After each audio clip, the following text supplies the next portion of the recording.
বই রস চ্যানেলে আমরা আজকে শুরু করছি হুমায়ূন আহমেদ মিসির আলী সিরিজের উপন্যাস মিসির আলীর চশমা। আজ দ্বিতীয় পর্ব। হারুন ক্ষীণ স্বরে বলছেন, হু। মিসির আলী বললেন, একটু আগেই বলেছেন আপনি ভূত বিশ্বাস করেন না। হারুন বললেন, ভূত দেখিনি, আত্মা দেখেছি। আত্মা? আমার মায়ের আত্মা? সেটা তো এক ধরনের ভূত, তাই না? ও আচ্ছা। আমার সামনে যখন কোনো বড় বিপদ আসে তখন আমার মায়ের আত্মা এসে আমাকে সাবধান করে, তাই নাকি? জি। আত্মার গায়ে যে গন্ধ থাকে এটা জানেন? মিসির আলী বললেন, জানি না। হারুন চাপা গলায় বললেন, গন্ধ থাকে। তেফসরের গন্ধ, বেশ কড়া গন্ধ। সব আত্মার গন্ধই কি ফেলেসফরের, নাকি এক এক আত্মার গন্ধ এক এক রকম? হারুন বিরক্ত হয়ে বললেন, আমি তো আত্মা শুকে শুকে বেড়াই না যে বলবো কোন আত্মার গন্ধ কি। আমি শুধু আমার মায়ের আত্মাতেই দেখি, তাও সব সময় না। যখন আমি বিপদে পড়ি তখন দেখি। তিনি আমাকে সাবধান করে দেন। মিসির আলী বললেন, উনি শেষ কবে আপনাকে সাবধান করেছেন? হারুন প্রশ্নের জবাব না দিয়ে চট করে দাঁড়িয়ে বললেন, দেরি হয়ে যাচ্ছে, যাই। বলেই অপেক্ষা করলেন না। আপ্রহণের পর অবস্থাতেই দরজা খুলে বের হয়ে গেলেন। মিসির আলীর কাপের চা এখনো শেষ হয়নি। চাটা খেতে অসাধারণ হয়েছে। তার কি উচিত চা শেষ না করেই উঠে যাওয়া? এক এক এক এক ডাক্তারের চেম্বারে বসে চুক চুক করে চায়ের কাপে চুমুক দেওয়া তো অস্বস্তিকর। হঠাৎ করে বাইরে থেকে কেউ ধাক্কা দিয়ে দরজা বন্ধ করে তালা লাগিয়ে দিলেও তো বিরাট সমস্যা। যদিও সেই সম্ভাবনা খুব কম, তারপরও সম্ভাবনা থেকে যায়। প্রবাবিলিটির একটা বইয়ে পড়েছিলেন, যে কোনো মানুষের হঠাৎ করে শূন্য মিলিয়ে যাওয়ার সম্ভাবনা আছে। মিসির আলী চা শেষ করলেন। তাড়াহুড়া করলেন না। ধীরে সুরে শেষ করে চেম্বার থেকে বের হলেন। গেটের কাছে ডাক্তার সাহেবের সঙ্গে দেখা হয়ে গেল। তিনি গাড়ির পাশে দাঁড়িয়ে আছেন। পা থেকে আফরান খুলে ফেলছেন বললে তাকে অন্যরকম লাগছে। ডাক্তারের হাতে সিগারেট। তিনি মিসির আলীর দিকে তাকিয়ে বললেন, গাড়িতে উঠুন, আপনাকে পৌঁছে দেই। আপনি থাকেন কই? মিসির আলী বললেন, আমি ঝিকাতলায় থাকি। আপনাকে পৌঁছাতে হবে না, আমি রিক্সা নিয়ে চলে যাব। আপনাকে গাড়িতে উঠতে বলেছি, উঠুন। ড্রাইভারের পাশের সিটে বসবেন। মিসির আলী উঠলেন। এই মানুষটাকে না বলে লাভ হবে না। হারুন সেই শ্রেণীর মানুষ যারা যুক্তি পছন্দ করে না। হারুন বললেন, ড্রাইভারের পাশের সিটে বসতে কি আপনার অস্বস্তি লাগছে? না। অস্বস্তি তো লাগা উচিত। আমি আরাম করে পেছনের সিটে বসবো, আর আপনি ড্রাইভারের পাশে হেলপারের মতো বসবেন। এটা এক ধরনের অপমান। আপনি অপমান বোধ করছেন না? মিসির আলী বললেন, অপমান বোধ করছি না। তাছাড়া গাড়ি ড্রাইভার চালাবে না, আপনি চালাবেন। এক্ষেত্রে আপনার পাশে বসা শোভন। গাড়ি আমি চালাবো, আপনি কিভাবে বুঝলেন? মিসির আলী বললেন, আপনি গাড়ি নিয়ে চলে যাননি, আমার জন্য অপেক্ষা করেছিলেন। কারণ আপনি আমাকে আরো কিছু বলতে চান। সেই ক্ষেত্রে আপনি আমাকে আপনার পাশে বসাবেন, এটাই স্বাভাবিক। আমাকে ড্রাইভারের পাশে বসিয়েছেন, সেখান থেকে ধারণা করেছি গাড়ি আপনি চালাবেন। হারুন হাই তুলতে তুলতে বললেন, ঠিক ধরেছেন, আপনার বুদ্ধি ভালো। আমার বৃদ্ধ বুদ্ধি নেই। স্কুলে আমার নাম ছিল হাবা হারুন। হারুন নামে কেউ আমাকে ডাকতো না, সবাই ডাকতো হাবা হারুন। কলেজে আমার নাম হলো হা। হাবা থেকে হাহ এবং হারুন থেকে হাহ নিয়ে হা হা। গাড়ি মিরপুর সড়কে উঠে এসেছে। রাত 11টার কাছাকাছি। এখানে রাস্তায় ভিড়। গাড়ি চলছে ধীর গতিতে, প্রায় থামতে হচ্ছে। হারুন বিরক্ত হচ্ছেন না। ক্যাসেট গান ছেড়ে দিয়েছেন। হিন্দি গান হচ্ছে। বয়স্ক এবং গুরুত্বপূর্ণ টাইপ মানুষরা সাধারণত গাড়িতে হিন্দি গান শোনেন না। ইনি যে শুধু শুনছেন না তা না, যথেষ্ট আনন্দও পাচ্ছেন। গানের সঙ্গে হিস্টোরি নিয়ে হাত দিয়েও তাল দিচ্ছেন। মিসির আলী বললেন, আপনি আমাকে কিছু বলবেন? হারুন বললেন, ভেবেছিলাম বলবো, এখন ঠিক করেছি বলবো না। মিসির আলী বললেন, তা না হলে আমাকে যে কোনো জায়গায় নামিয়ে চলে যান, আপনার দেরি হচ্ছে।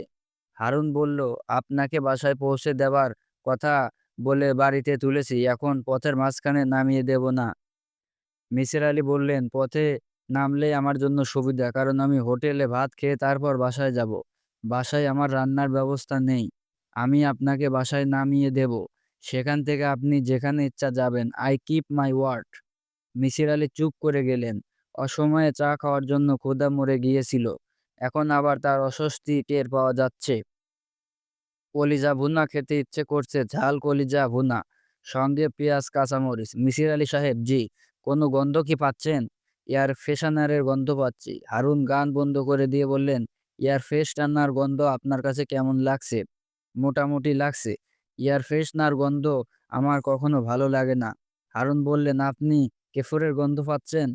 গাড়িতে কোনো এয়ার ফ্রেশনার নেই। আমার মায়ের আত্মা আমাদের সঙ্গে আছে এই গন্ধ। ও আচ্ছা, আপনি খুব হেলাফেলা করে আচ্ছা বলছেন। এটা ঠিক করেননি। আমি সিজিওফ্রেনিক পেশেন্ট না। স্কুল জীবনে আমাকে হাবা হারুন বলা হলেও আমি হাবা না।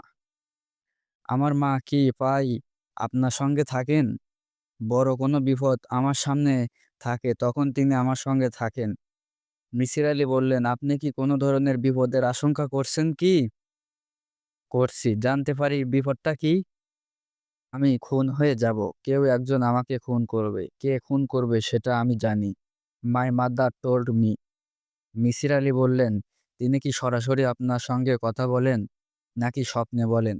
হারুন বললেন, তিনি নানাভাবে আমার সঙ্গে কমিউনিকেট করেন।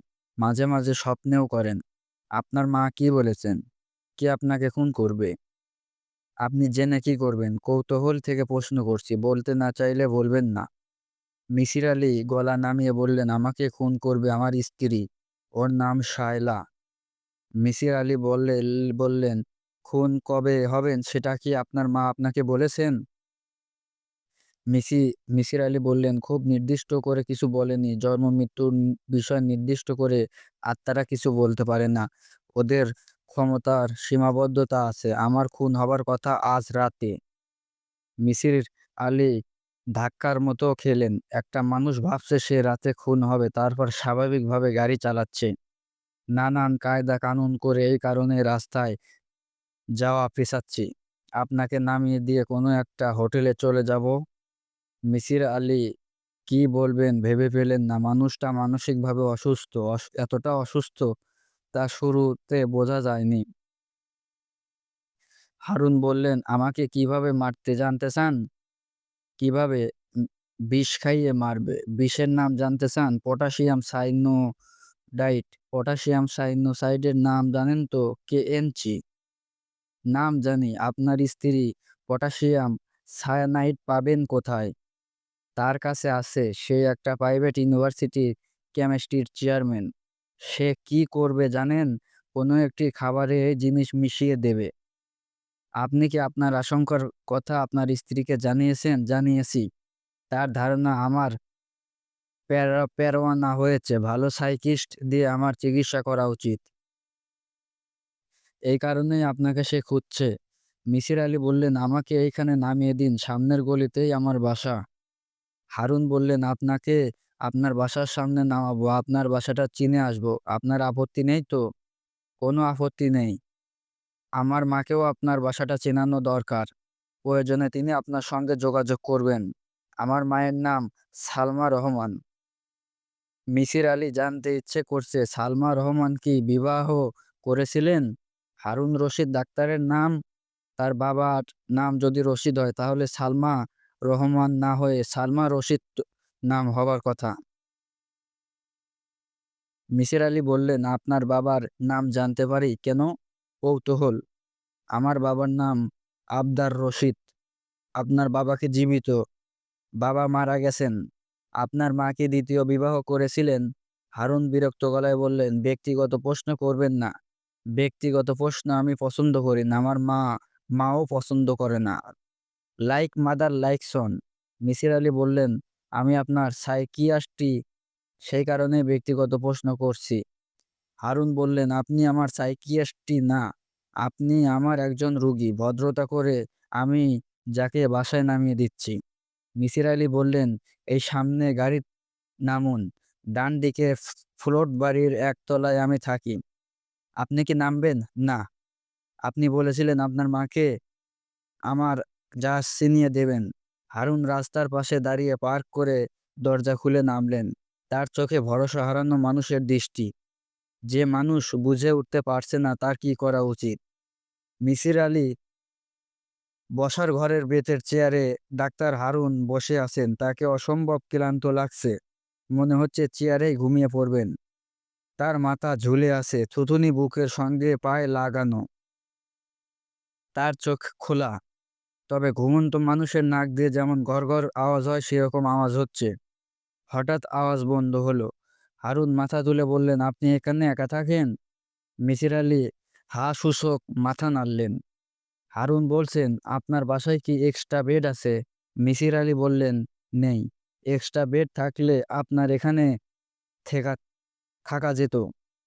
হোটেলে যেতাম না। আমার মায়ের বাসা পছন্দ হয়েছে, তিনি পুরো বাড়ি ঘুরে দেখছেন।